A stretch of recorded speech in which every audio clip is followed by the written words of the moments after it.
I probably don't need to tell most of you about their history because they've both been extremely successful. You probably know Peter as from John the Revelator, his first novel, which was published to absolutely amazing reviews, and followed up with the extremely well-received Shall We Gather at the River in 2013. He's also a musician, a journalist. He's worked for a long time for Hot Press, and he's writing short fiction as well. So we're going to hear a little bit of that later on, and I think maybe possibly from his short story, The Downtown Queen, which is from the new anthology, Being Various, which is an absolutely brilliant short story collection. If you haven't got it already, I would highly recommend it. And Kevin Barry, well, last time I met you, you were just on the cusp of being longlisted for the Booker Prize, so that was amazing. Congratulations on that. But before you say anything, I'm just going to quickly read through your other accolades. Nightboat to Tangier, of course, was the novel that was nominated for the Booker Prize, and the other books equally well-received, books including Beatlebone, City of Bohane, There Are Little Kingdoms, Dark Lies the Island, which is being made into a film, which is going to be hitting cinemas on October 18th. And he's also a major award winner, the IMPAC Prize, the Rooney Prize, and there's a lot of prizes going on. So it is a real pleasure for me to be in the position of talking to you both, and you're going to read a little bit later on as well, Kevin. And obviously short stories is a bit of a theme this evening, so I want to talk about short stories and maybe talk a bit more about the sort of technical aspect of short stories. But before we completely get into the real nitty gritty of that subject, I was trying to think about the things that unite you guys, right? Like what do they both have in common? Like what's the kind of, I was kind of thinking, well, obviously it's wild youths. I mean, you're both absolute, like, you know, craziness, and there's the Hot Press connection, you have a bit of madness, the clubbing. I used to get paid a $5 a review by Hot Press when I was in Cork in the mid-90s. Was it ever that low when you started? $5 review, no, but it's gone back to that now.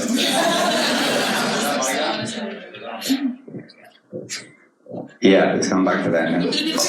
Is it dead? We have a spare mic there, actually. We had a spare. Okay, so we'll. Oh, brilliant! This is great. Thanks a lot. Cheers. Thank you. But yeah, so you guys both, like, I was kind of aware, you know, for quite a while that both of you would have had sort of a misspent youth, is that? I don't know where you're getting this from. We both have hair issues as well. Both hair. After a night like tonight, there's big hair issues going on. I don't know, I mean, in terms of, I would say I didn't get serious about my writing for quite a long while, really, until kind of late 20s, so I was probably out of the town a bit too much before that. I was living in Cork at the time. And I'd say, yeah, it's weird. I mean, just to talk about kind of literary ability or talent, it's not rare at all, you know, there's loads of it around. But what's rare is the kind of the discipline that needs to go with it to make a writer. And I didn't have that for a long time, you know, I wasn't disciplined about it. Until kind of the late 90s, I started getting quite serious, thinking, okay, I'm going to really make a go at it. So I was still living in Cork at that time, so I kind of think of the place now as a kind of a city of literary discovery for me. That's where I started to think, okay, like, you know, do it properly, not just be scribbling down sentences at 5 a.m. after you've crawled home from Sir Henry's, you know, and it's looking like genius on the page until 9 o'clock the next morning, and you look at it, oh, Jesus, yeah. But yeah, so it's, I think for a lot of writers, it takes a while before you kind of properly kind of go Well, into it. actually, earlier Julian Barnes said that he started in journalism because he didn't feel that he had anything to say, and then he found that by starting in journalism, he could develop his writing without feeling that need to go about the place and effectively announce himself as a writer. So, Peter, for you, you know, you were with Hot Press for a long time, writing reviews, writing extremely big features, cover stories, and really making a great name for yourself on the journalism scene. But was there a part of you that was thinking journalism isn't means to an end? It wasn't that conscious, although I do remember being about 16 or 17 and writing lyrics for songs that didn't exist and being afflicted by this sense of spiritual constipation, in that I had a great desire to write, but I had nothing to say. I had no experience, I didn't have a subject. like not reading enough even, but reading the poets or listening to records and Dylan and Patti Smith and all these people, and just looking at their faces even and going, Jesus, like these people look like they've lived, you know. What do you have to go through that? Like, and then I was in bands, and it's a lot easier, it's a lot more rewarding to, you know, go and play a gig and get an immediate sort of hit off it. But the journalism was, like, I was always a big fan of Lester Bangs and Charles Murray and Nick Kent and Julie Parsons and all the controversial writers. You know, I always thought it was like Was the hip young gunslinger idea? Yeah. But it was also like, I remember reading Lester Bangs' review of Astral Weeks, and it was so kind of raw and autobiographical and kind of it transcended what it was, which was a review. And I remember thinking, Jesus, if that's not literature, I don't know what is. But it was more practical. Like I was working as a kitchen porter in Blackrock, and I just took a notion that there was a great Moroccan chef there called Raouf who throws steak knives at you. The pan wasn't chained enough. And I remember him coming up to me and going, "What are you doing here?"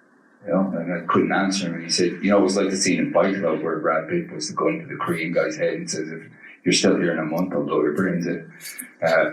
So Raouf kind of bullied me into actually getting off my backside and submitting some reviews. So the journalism, as Kevin was saying, it was like, that was discipline. First of all, it was discipline. Whatever you do, right?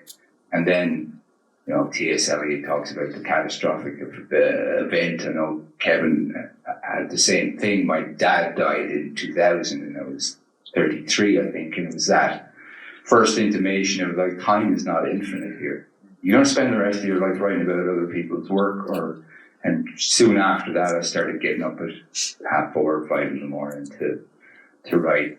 You know, the dirty little secret are the books you write that never make it. You know, I've written about 4 of them, I think. So there was like 1 or 2 of them before John the Revelator even began. And you managed to avoid a problem that a lot of music journalists encounter, which is after a while, you know, you can get very sucked into the lives of the people that you're interviewing. You know, like you get whooshed away into their existence for a while, and it can mean that you stop being creative on your own. You know, like a lot of music journalists would have seen that. So did the glamour, because at the time it's not glamorous at all anymore, but at the time CDs were still a thing. The record industry was making an enormous amount of money, and music journalists were being sent off to go and go to Paisley Park and meet Prince, or go and spend some time on the road with whoever it was, David Gray, who was big at the time. So it was a different era. I was lucky I had 3 daughters to feed, so yeah. You know, there was, you know, you might be in Berlin watching Metallica with the Berlin Symphoniker one day, and the next you're wiping up choke off your shoulder, you know.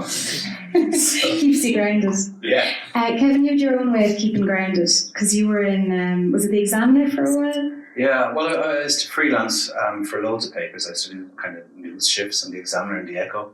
I think it does a lot for you in some ways as a fiction writer, a background in freelance journalism. And I freelanced from the age of 17 to 37 for 20 years. And it kind of teaches you that no matter what kind of condition you're in or mood you're in, you can write.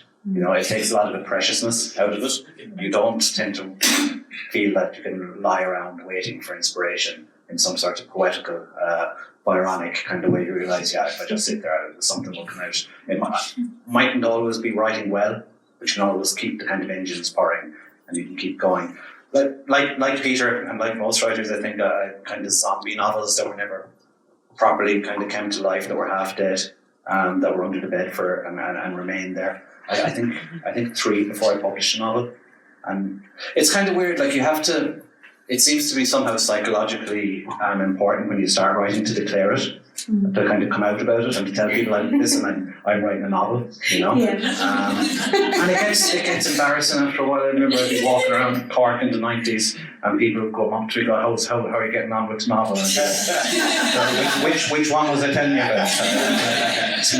But you have to do it, you have to kind of declare it. Yeah. Somehow it's important to say, I'm fucking doing it, like I'm going to do this thing. But it's a bit like the marathon, like I'm doing a mini marathon in July, and then you have to do it.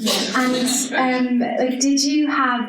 There was an article, I think it could have been the New York Times once, that wrote about or that told of Jonathan Franzen, who went to very extreme lengths for his writing. He was putting on goggles and doing sound, proofing and all this kind of stuff.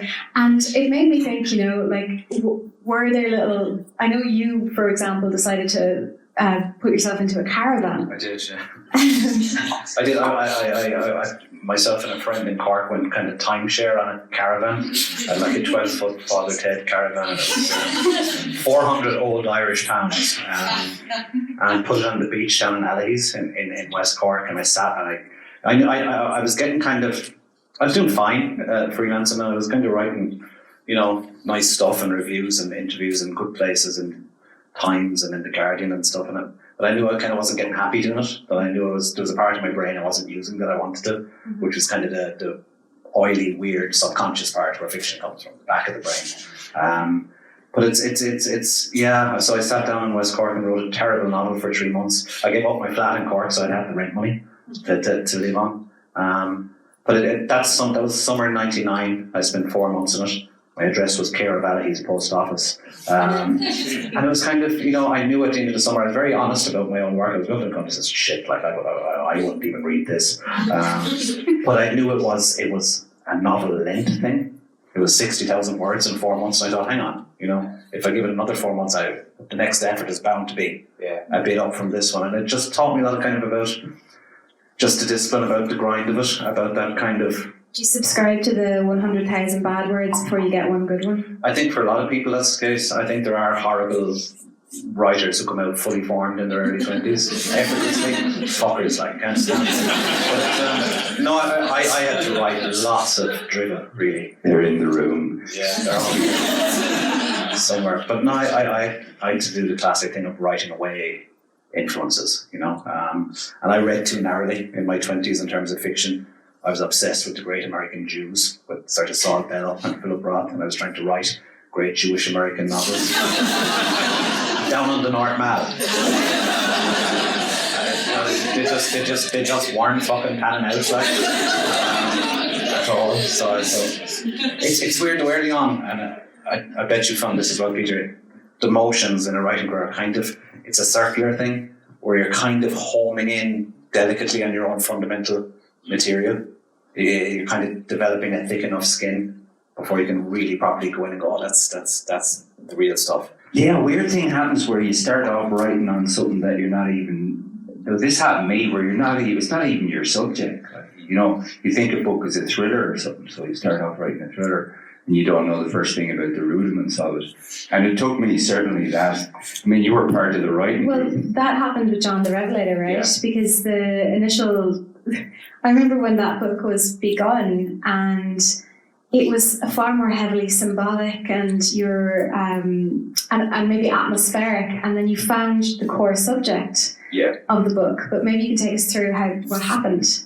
Well, it's really interesting. It was about, as you remember, it was 2005, 2006, and I wanted to write a novel, and I'd already been through about 5 years of that horrible apprenticeship, which is, I think, still the hardest part. Like when you're starting anything, whether it's riding a bicycle or learning how to box or dance or anything, the being shit at it is really painful. And it takes a while of being shit at stuff. And then it's lovely when you get the first little hint of a bit of technique or, being able to do a pirouette or whatever the hell it is, it becomes a lot easier. But I had written a lot of wordage, as you know, and I remember your plaintive voice still going, Peter, this is beautiful writing, but where's the story? And it was actually yourself and the other members of the writing group that we started. I couldn't find any writers in Dublin in 2005 or 6, which is now, it's amazing looking at the explosion that has happened since. And we were sort of like the lost middle generation. You know, before us was Anna Enright and Roddy Doyle, but we were looking around probably going to, like, this is a waste. But it's the economic times as well. If you think about it, that sort of Celtic Tiger era, where everybody had jobs and were earning, you know, a lot of money, and ultimately it was a really sad time for fiction, because I remember looking around and there's actually a gap, you know, if you think about sort of the John McGahern's and the John Banvilles and that era, and then you move down a generation to Roddy Doyle, and then it seemed to jump again, you know, it felt like that there was a sort of a lacuna or something, and I think that was the economy. There Are Little Kingdoms came out, it was almost like sort of like here's a new year zero, and I remember Bad Day in Black Rock came out shortly after, and John the Revelator came out, which I'm not qualified to make a quality judgment on it now. It's like something that was written by a slightly dimmer, sweet but well-intentioned younger cousin. Do you read back your work? No. Do you read back your work? I had to read a bit. I was in an American university, and God bless them, they had my novel City of Bohane on the syllabus. And I had to read a bit from it for the first time since I'd written it 11 years ago. They asked me to read a specific bit. And it's weird, it's like visiting a ghost to yourself, you know? And there's stuff you admire in it. You think there's great youthful vitality in the language, but then there's other stuff you think, geez, that's very taggy, I would do that much better now. But it's a weird thing, you know, that idea that there was no other writers around it. It's just not like it is now, where there's so many like really good writers turn out a really good quality work all the time. Like when I was growing up in Limerick in the kind of 80s, like there was one novelist in town, like the late Michael Curtin, who was you know, operating at a serious level, who was publishing abroad and all of that. And when there's only one guy in the city doing it, it seems like an unlikely thing to try yourself, you know. Whereas now I think, you know, younger and emerging writers now have the example of lots of people around the place turning out really, you know, world class stuff. Because I mean, it's the only thing we're world class at is writing. We're not world class at anything else, not at rugby, for example, things like that. But it's so that example of people around operating at a high level, it acts as both a kind of you know, it encourages you, and also it's a gold. You know, you have to kind of raise your game every time. To read the stuff that's here, and you have to, you know, bring your A game, as they say. I remember, I think I interviewed Ray Manzarek from The Doors one time, and I was asking him about, you know, in the same year, like Revolver and Strange Days and the Rolling Stones' Let It Bleed and the Beach Boys' Pet Sounds came out. You know, it was like, how is that possible? Oh, isn't there a story about Paul McCartney going into the studio with Pet Sounds in a rage? Yeah. Well, Manzarek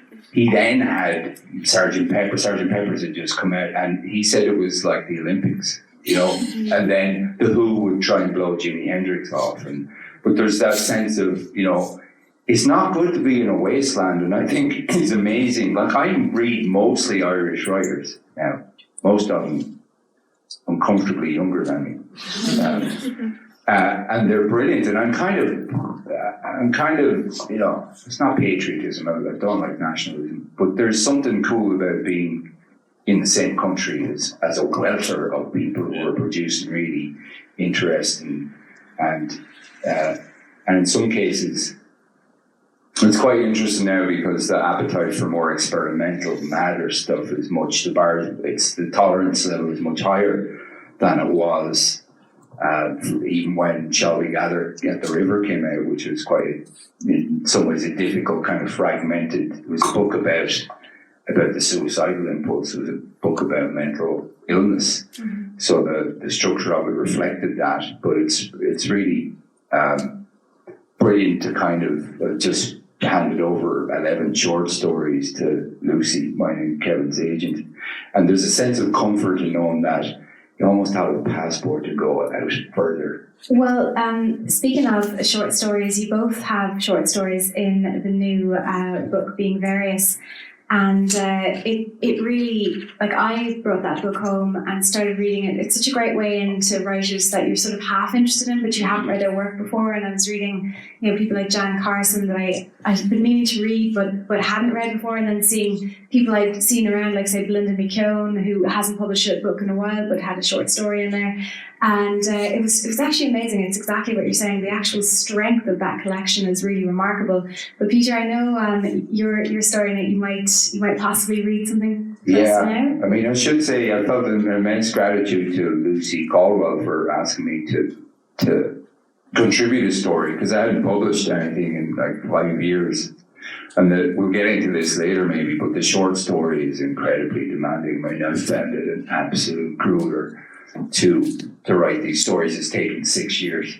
I always think it's kind of mathematical, short stories, like, because you can't really mess around with, like, novels can go on for a long time and people can really luxuriate in them, but a short story has to sort of work. Like, it has to, all the cogs have to be perfectly in place. Well, there's like, it's a bit like the difference between, Kate Bush's The Hounds of Love, which is, an album that's like a movie, and it goes through a million different registers, but then there's Wuthering Heights, which is that's a whole other level of doing that in 3 minutes is just incredible. I think a lot of it was singled. It's her first single, 1978. Yeah, written at the age of like 72 or something. Yeah, she was, but it was unbelievable. But there's something about that with the short story as well. It's a very fine science. I know Kevin is much more experienced in this area.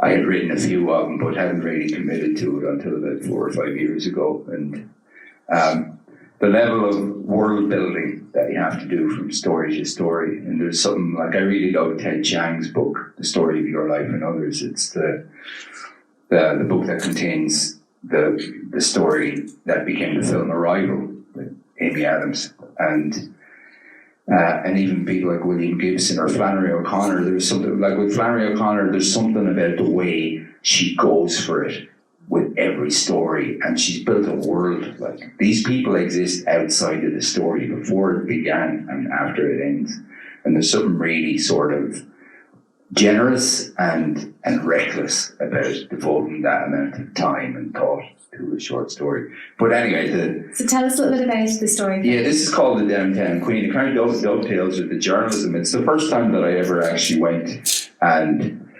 consulted interviews and source material that I kind of researched myself. So Lucy asked me for a story, and this one, it's kind of it's a more simpler story than a lot of the ones I've been working on, which were quite heady. And it's basically about, it was a feeling about things vanishing.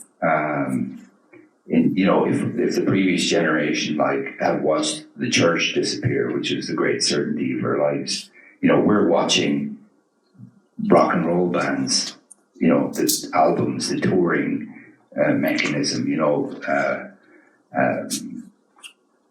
the Breeders are gone, or they may still be around, but the atmosphere doesn't exist that can sustain this kind of thing. And if you told me at the age of 22 that rock and roll would effectively have been sort of killed, it would have been like, God is dead. It was the Nietzsche moment. So there was a sense of thinking about this period, which was New York in the mid to late 70s. And I was reading a biography of Lou Reed, and he had a relationship with a transsexual person. That was the lingo of the time. It was a transsexual person called Rachel, who was born a man but identified as a woman. And I think they had a live-in relationship. Is this the Victor Bacchus book? No, it was the later one. It was Anthony de Curtis last year. I'd read the Bacchus one, but rereading this biography last year, I just was struck by this character. She disappeared after a couple of years. He split up with her, and I was thinking, isn't this incredible that like a mainstream rock star had a relationship with a transsexual person, and there was very little judgment about it. There was very little, it was very tolerant. So I was thinking what might have happened to her. So she kind of inspired this story, which is called The Downtown Queen. And Mr. Barry was goading me to read this in an American accent. You have to, man. I won't. The narrator's from the Midwest, and one of the, I'll leave it up to the audience to decide what sex the narrator is, even if that's important, but I'll just go in. I was the proverbial young, dumb and full of cum, mine and half of Cleveland's, but I did two smart things in my life. One was pack a suitcase and board a Greyhound to Port Authority in the summer of 1972. The other was, no matter how fucked up I got, I kept records. Boxes and boxes of records, plus audio cassettes, handwritten notes, transcripts, Polaroids, Super 8 footage, bootleg tapes. I couldn't play an instrument or dance or sing for shit. But for almost a decade I was the downtown scene's resident recording angel. I knew everyone. Warhol, John Cale, the Dolls, Debbie, Patty, Richard Hell. A lifetime later I still repeat their names like some sort of rosary. Some old queen recalling her suitors from years gone by. 9 years and all that wild energy evaporated into the Manhattan sky. We were overnight passé. Those of us who survived, who didn't drink ourselves to death or OD or end up joining some macrobiotic cult, we limped back to the burbs and asked ourselves if it all hadn't been some beautiful hallucination. Some of us took respectable, got married, had kids, worked jobs, got old, got slow, got fat. Then, somewhere around the turn of the century, rich kid musicians and fashionistas started copying our licks, our look, our attitude. They called it vintage, like we were from the 1950s or something.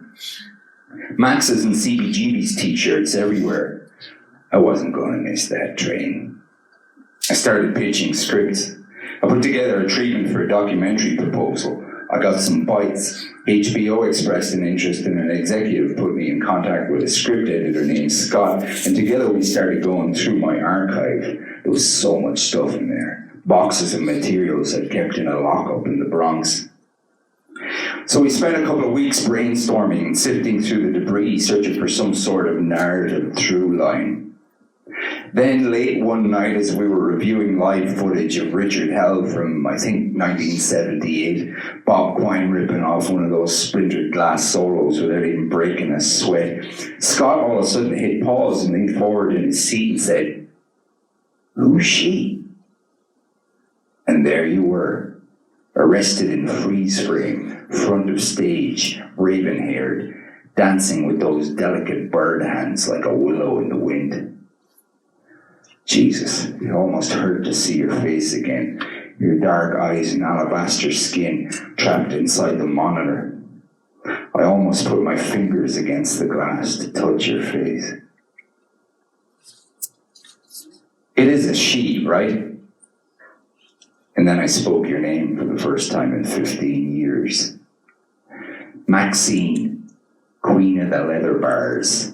Maxine who haunted the sex shows, moving like some feline animal, so graceful, so precisely tuned, dangerous too. You'd stalk the city like a leopard. You'd pull a knife on anyone who got too close.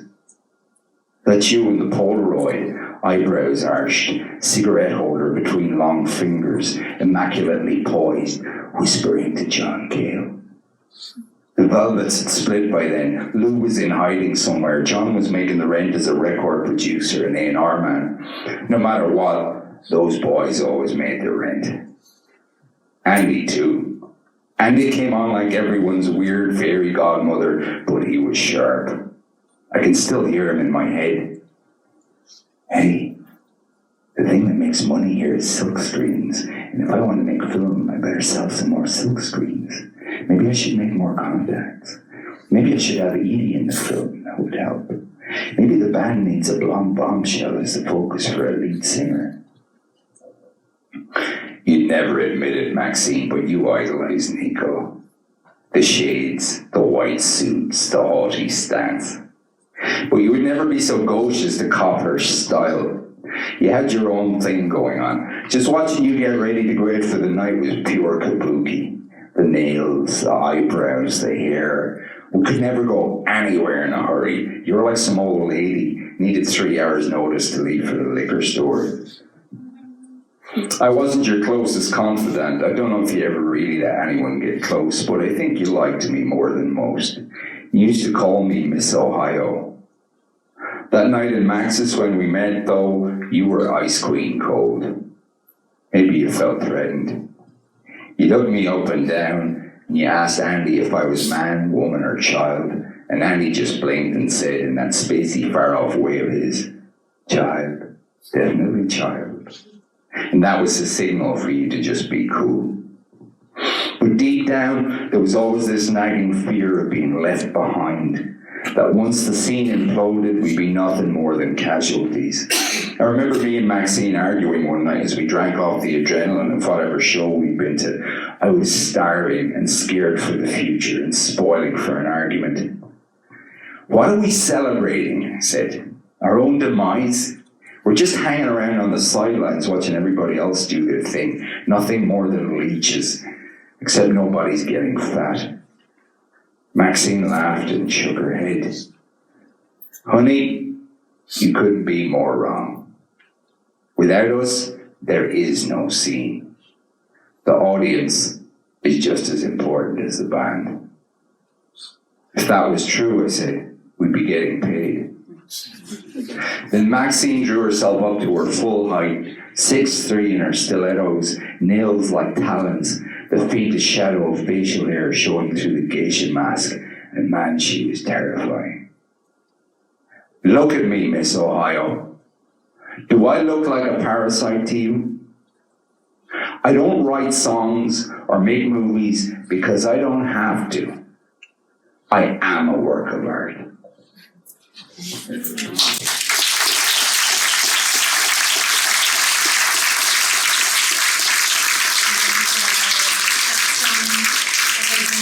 Hilarious, and yeah, like absolutely on point on the music scene. And Kevin, you've also dwelled a little bit on the music scene in your work. Beatlebone notably took in elements of John Lennon's life, and I wonder about. I always think it's a real dangerous thing, you know, when you incorporate real life figures into fictional terrain, because readers have their own idea about what these people are like. So, you know, when you decided to do that for an entire book, was that kind of a concern? It seemed like a great idea for about 3 weeks.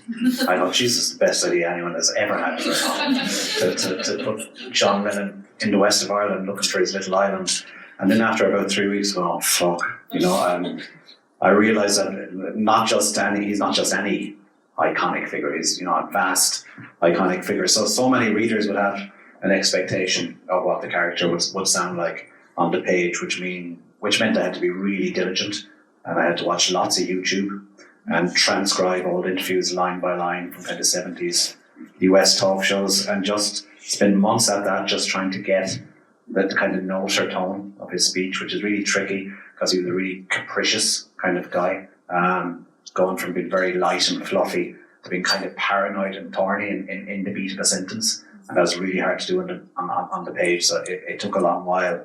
And I remember finishing it in I think it was May 2015, and going, never again will I put a real person into a fiction. And inside a week, I had written a story about the poet Ted Redke out again on an island, having a crack up on Inishpoppen. So you can never trust yourself. I'll read a few pages from this. Do you want to tell us a little bit about it before? Yeah, like I've written curiously little, set in my native city in Limerick. I guess because I left when I was about 22, and I wasn't really serious about fiction for another 6 or 7 years. So there's kind of a bit of a lag. It's come up in 1 or 2 stories, and there are elements of Limerick in the City of Bohane novel, in terms of its street glamour and its nocturnal liveliness. I see it, Bohane is kind of a hybrid of Limerick and Cork in my mind. But it shows up in this one. And yeah, Lucy Caldwell did an amazing job on putting this together. It's really kind of balanced and fair and scrupulous. I edited one for Faber in 2012, And I thought it was good, but this is way better. I was so concerned with getting the gender balance right in my one. I forgot to put any writers from Northern Ireland into it. So I had perfect gender balance and no one from the north. Just forgot. But anyway, this story is they let me write a story for this one anyway. So it's set in Limerick and it's called Who's Dead McCarthy? I'm going to take out my original Limerick City accent for this, by the way, so brace yourselves. You'd see him coming on O'Connell Street, the hanging jaws, the woeful trudge, the load. You'd cross the road to avoid him, but he'd have spotted you and he'd draw you into him. The wind would travel up Bedford Row from the Shannon to take the skin off you and add emphasis to the misery. The main drag was the daily parade for his morbidity, Limerick, in the bone evil of its winter. And here came Con McCarthy, haunted looking, in his enormous suffering overcoat. The way he sidled in, with the long, pale face and the hot, emotional eyes. Did you hear who's dead? He whispered. Con McCarthy was our connoisseur of death. He was its most knowing expert, its deftest elaborator. There was no death too insignificant for his delectation. A 96-year-old poor dear in Thomangate, with the lungs papery as moth's wings and the map lines of the years cracking her lips as she whispered her feeble last in the night, Con would have word of it by the breakfast. And he'd be up and down the street, his sad recital perfecting as he went, Elsie Sheedy, he'd try. You must have known poor Elsie, with the scar leg and the little sparrow's chin. I suppose she hadn't been out much this last while. She was a good age now, but Jesus, all the same, Elsie. God. His eyes might turn slowly upwards here, as though in trail of the ascending Elsie. She'd have been at the Stella Bingo often, he'd reminisce with the whites of his eyes showing. Tuesdays and Thursdays until the leg gave out, altogether on her balance went. She used to get whiteouts coming in over the bridge. At one time she used to take the money for the tickets below the roller disco, inside in the little cage. Of course that wasn't today, nor yesterday. No, Con, no. I didn't know her. In truth, he might have no more than clapped eyes on the woman the odd time himself, but still he would retreat back into the folds of his overcoat like a flower head closing when the sun goes in, and genuinely moved he was by the old lady's passing. Con McCarthy's city was disappearing all round him. He had a special relish, it seemed to me, for the slapstick debt. He'd come sauntering along at noon of day, almost jaunty with the sadness, his eyes wet and wide, and he'd lead into you, and he might even have to place a palm to your shoulder to steady himself against the terrible excitement of it all. Can you believe it, he said, a step ladder. Which was this, Con? Did you not hear? No, Con. Did you not hear who's dead? Who, Con? Who? Charlie Small. Stop. The way it happened, he said, shaking his head against what was almost a grin. They hadn't painted the front room since 1987. Now it isn't me saying this, it's the man's wife is saying this, it's Betty is saying this. She could remember it was 87 on account of her uncle Paddy was home for his 50th. He was a fitter in Earl's Court, since dead himself, drowned in his own fluids apparently. Betty was a Milan from Weston originally. They were never toppers in the lung department. Anyhow, Charlie Small says, Listen, it's gone beyond the 30-year mark. We'll paint that flippin' front room. Of course, Betty's delighted. We'll get a man in, she says. No, Charlie says, it's only a small room. I'll have it done before the dinner if I start after the 9 in the morning news. Betty strides out for a tin of paint. She comes back with a glass of a peach tone. Lovely, she thinks. Calm, she thinks. That'll be calm. Not knowing, God love her, what's coming next. The stepladder been dragged out from under the stairs. Charlie climbing up to the top step of it. And the man is ate alive from the inside out by type 2 diabetes. And weakish, I suppose, on account of the drugs. And the next thing, the dog is let in when it shouldn't be let in. And that dog is saucy now. She always has been. She goes haring through the front room, a spaniel breed, unpredictable. The tin of peach-coloured paint is in flying, and Charlie reaches out separate, but the ladder's not set right and wobbles, and next thing he's over and off the back of it, the deck is broke on the man. He shook his head with a blend that spoke curiously of tragic fate and happy awe. Dead on the floor before they got him, he said. Jesus Christ, Con. The day, not the hour, he said. And he walked away happily into the persistent rain. He had about 40 different faces. He would arrange his face to match precisely the tang or timbre of the death described. For the death of a child, Con McCarthy's woe was fathoms deep, painfully genuine. An early death in adulthood brought a species of pinched grief about his temples, and migraines whine its music. He avoided eye contact if it was a drowning that had occurred. He had an altogether dim view of the Shannon River as an utter death magnet, and he was all too often to be found in poor man's Kilkee, looking out over the water, wordlessly, but his lips moving, as if in silent consultation with the souls that hovered above the river, their roar at the Corrigar Falls.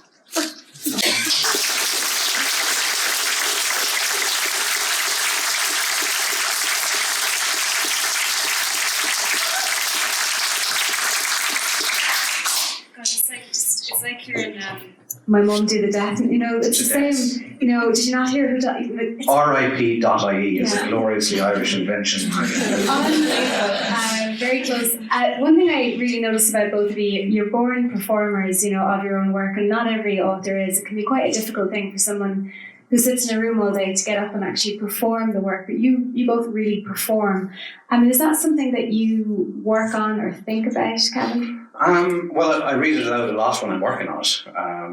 When it comes to what feels like the kind of penultimate draft of a story, or whatever it is, a script or whatever it is, I do it aloud and I act it out. Because it's the quickest and most certain way of getting the kind of evasions and the kind of weak spots in the stories if you hear it on the air. Your eye is very easily fooled. Your eye will happily glance over a piece on the page or on the computer screen, oh yeah, that's fine. But it's when you hear it on the air, there's no mistaking, where you're not quite getting into the story, or where there's a bit of overkill and it's too much. It's a much more reliable tool for a writer than the eye is, I think. So a fundamental part of it for me is to act it out and to do it aloud. And I remember in my kind of baby writer years in Cork in the 90s coming across an interview with the great Don DeLillo, and he said something that really struck home with me at the time. He said, I don't care about the meaning of a sentence. All I'm interested in is its rhythm and is its sound.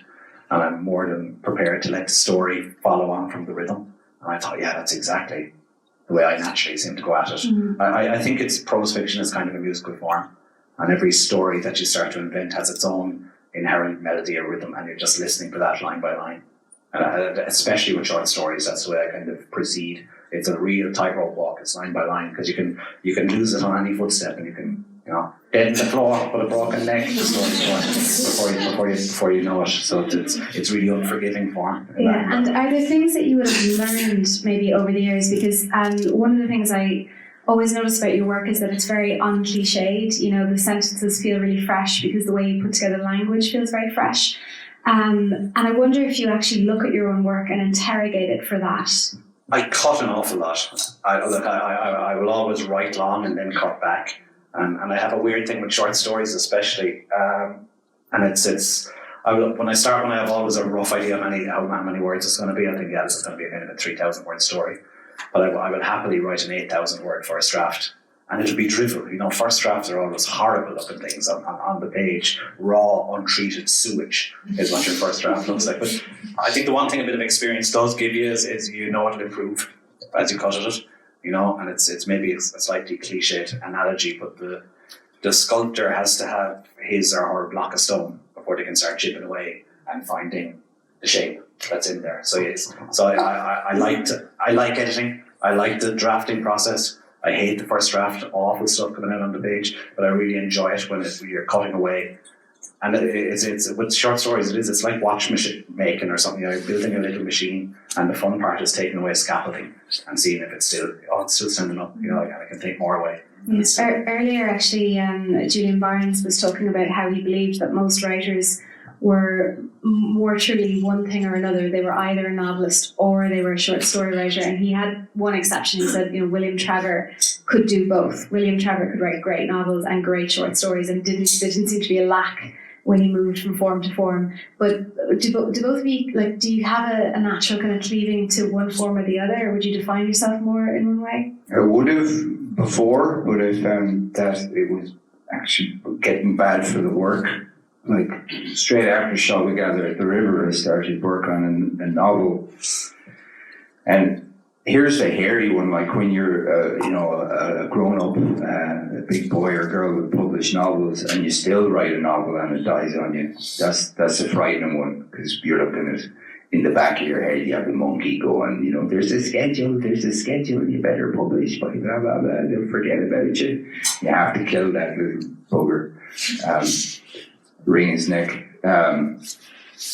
And one of the kind of therapeutic things that I had to get me out of a hole of like a novel dying on the slab, or a sort of low level panic or despair or loss of nerve, is actually to write songs, bad poems, even monologues, and to be constantly tricking your creative faculty by moving into different areas.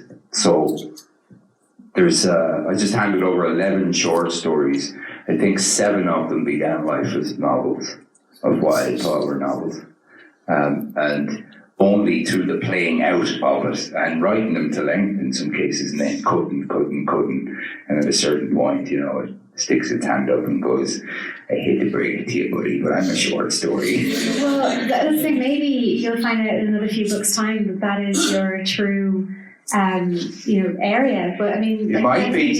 Do you have? Is it the short story or is it the novel? Because I know people are confused about you sometimes. Because I know there are people. Both, yeah. Well, there are people who just rave about short stories, and then equally people who, it seems like there's, in a strange way, readers tend to also be quite separate, in that a lot of readers of great literature don't necessarily like the short story form. Yeah, people aren't used to reading them sometimes. I don't know, I mean, somebody said to me once, actually, in this kind of situation, somewhere given a reading, and the person said, do you ever feel that your ideal form is as a radio dramatist? And I thought it was actually, I thought you're dead right in some ways. That's what I'm most naturally designed for, is these kind of little dramas for the air. And I've written a few and I love it, but the problem with radio dramas, it's not going to butter your parsnips. There's not a great deal of money in it. I write a lot, no matter what I'm writing, I tend to write a lot of dialogue. I write a lot of talk. That's what my stories tend to be built out of, and that opens up a lot of directions for you. So I've written stage plays and screenplays and stories and novels, and I really enjoy all of them. And it's really interesting how working in one form can improve you in another zone, kind of unexpectedly. I had kind of an abandoned project with a friend in Kilkenny. We were trying to put together a graphic novel.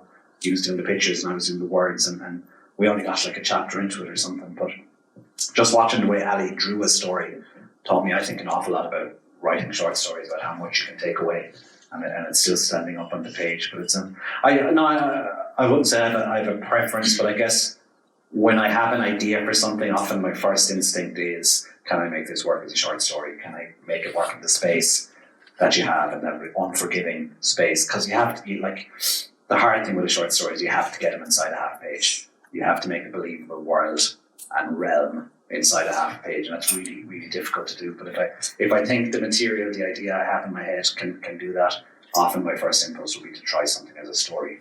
Sometimes you have an idea that's clearly a novel and it's going to be that, but I do love the form, and I am drawn to it. You and Olivia, your partner, were the first, I believe, to publish Sally Rooney in your winter papers. Yeah, for her first fiction. Her first that short story.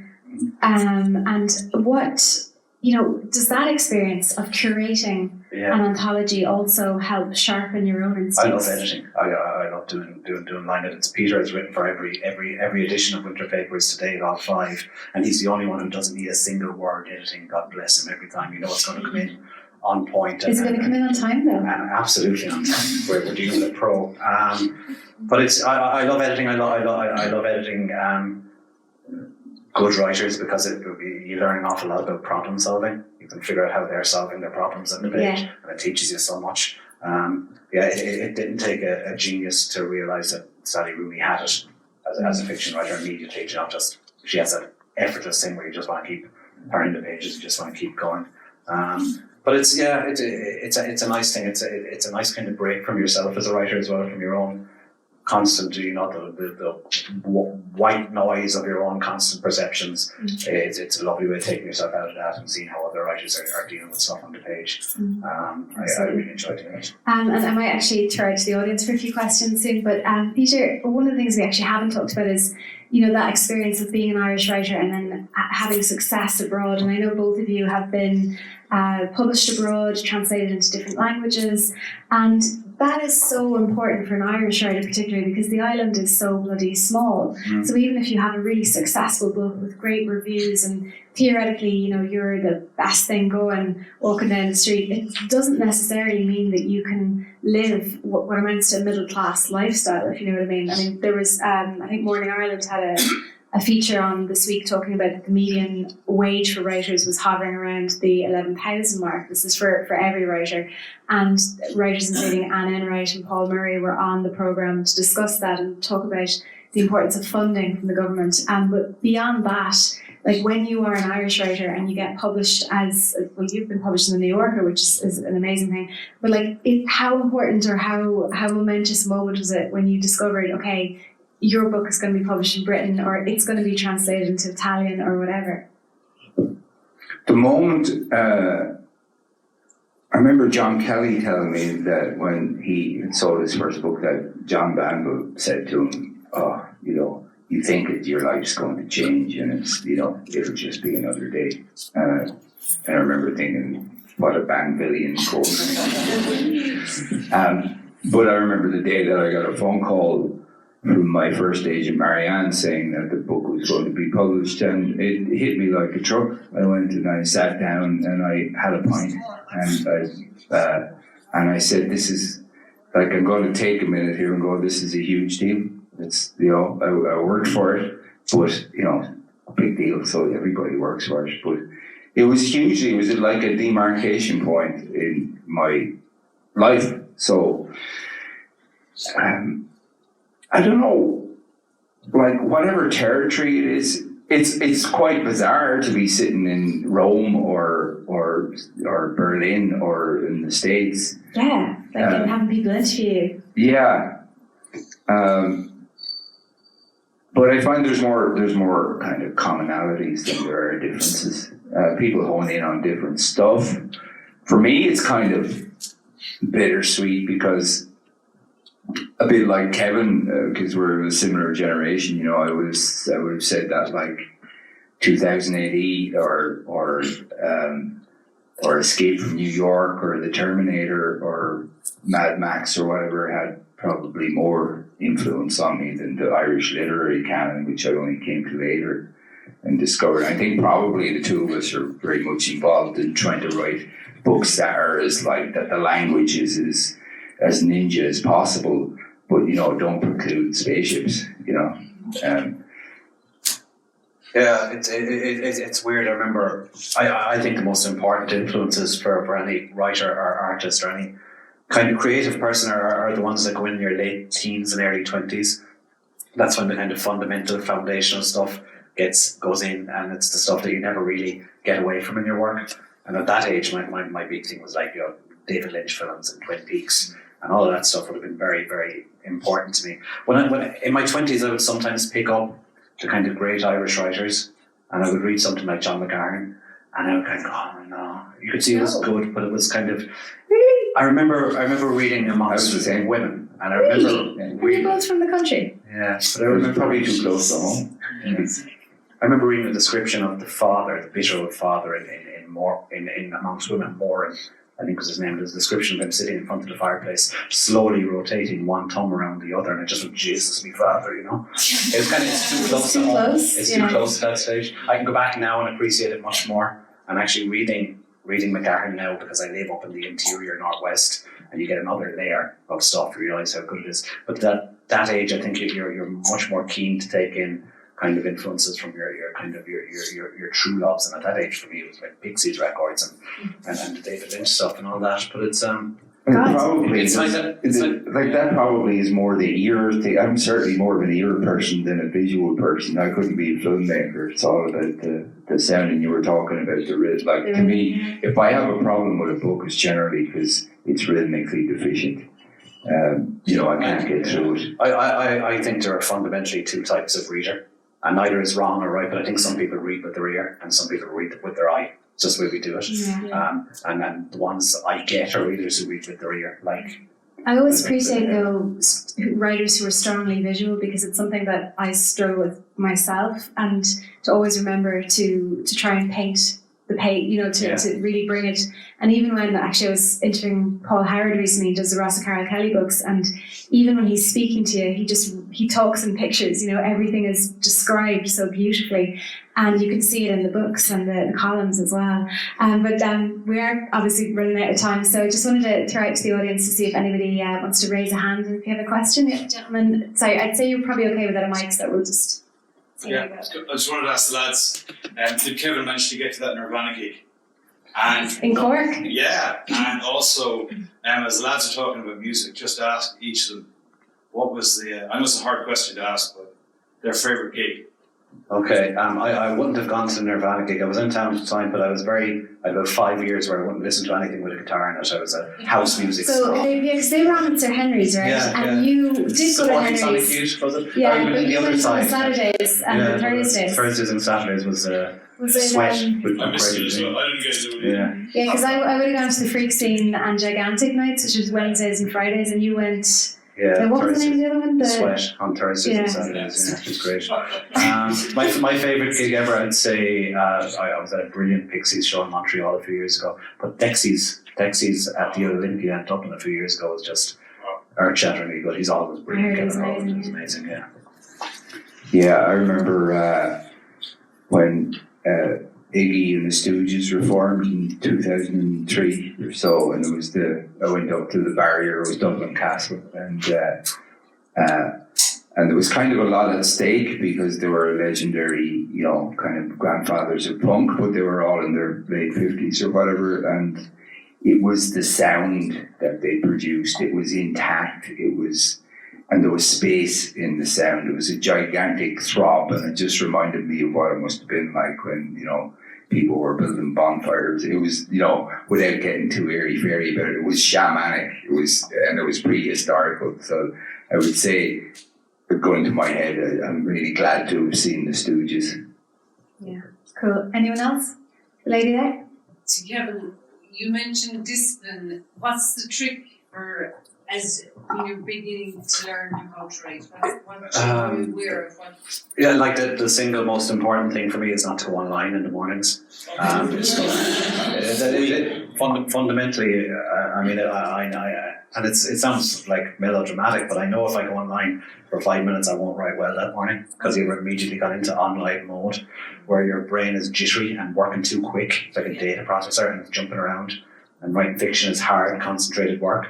I've managed to convince myself that one, there's a God, and two, he has a huge lever with which he turns on the internet at 12 o'clock noon every day. So there's no point trying even before then; it's not on.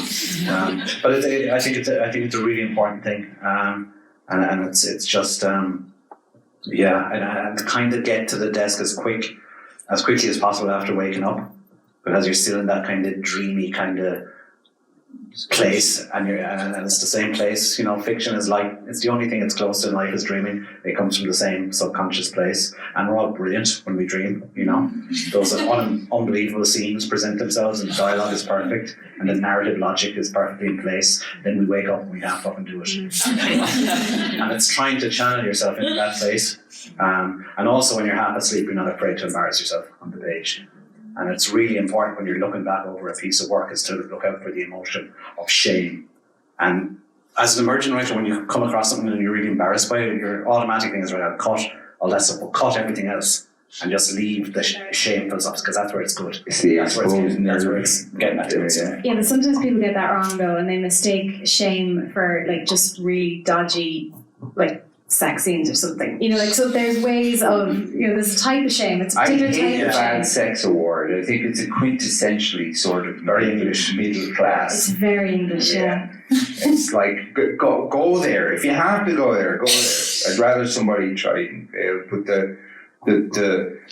the thing for me as well, even getting older now, is learning to turn off the monkey voice, which is to, when you're writing, don't be critical at the same time. Be critical after, like put the editing head on afterwards. But like most of the fun things that I've done the last 2 years are things that I spent 48 years talking myself out of, like being in plays or putting on shows or doing, Getting the band back together. yeah, that and there's I was like, do what you love. Yeah, absolutely. Gentleman back there. What would be, for both of you, what would be your desert island books?